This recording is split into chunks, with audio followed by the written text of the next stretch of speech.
Supreme Court nominee Brett Kavanaugh committed to cooperating with the FBI during their investigation. But as Alan Dershowitz warns in a new Wall Street Journal op-ed, if Kavanaugh gets disqualified over false accusations, it will set a dangerous precedent. Joining us right now is Harvard law professor and author of The Case Against Impeaching Trump, Alan Dershowitz. All right, Alan, you did say, I want the FBI to look into this. Do you believe anything changes after these 5 days if things can't be proven? Well, I hope they look into it carefully. I think they ought to look particularly into the Swetnick affidavit produced by Michael Avenatti.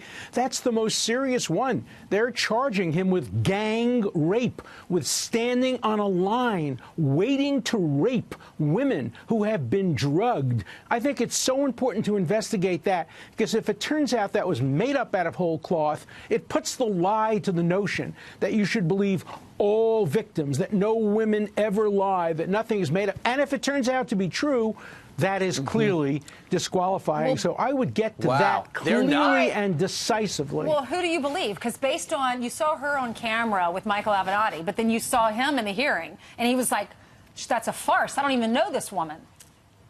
Well, you have to, she says she has witnesses to confirm it. Michael Avenatti says witnesses, but he won't name them. The FBI ought to go to Avenatti. Avenatti, by the way, ought to waive any lawyer-client privilege, or to open all this up, let the FBI get into this, let the FBI find out what her original story was, whether it was changed as the result of coordination with him or with other people. Look, you know, the myth out there is this is a job interview. Nonsense. First of all, if it was ever a job interview, you don't start a job interview with half of your potential employers saying, we're not going to hire you under any circumstances. Second, once a person is accused publicly of specific, focused crimes that are career-destroying, that job interview metaphor disappears. You have to now prove those allegations by clear and convincing evidence with due process. Imagine if the situation were different. Imagine if a liberal Democrat president had appointed the first Muslim American to the Supreme Court,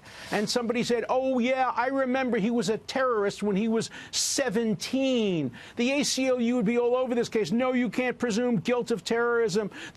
Everybody would be saying the burden of proof is so heavily, but when the shoe is on the other foot, when it's a white man being accused by the left of sexual offenses, all the rules are called off. The rules of presumption of innocence, the rules of due process. We know he's guilty because he's a white man, she's a woman, she's a survivor. That's the end of the inquiry. All right, Alan, exit question. If no new information is discovered, does he get confirmed? Quickly.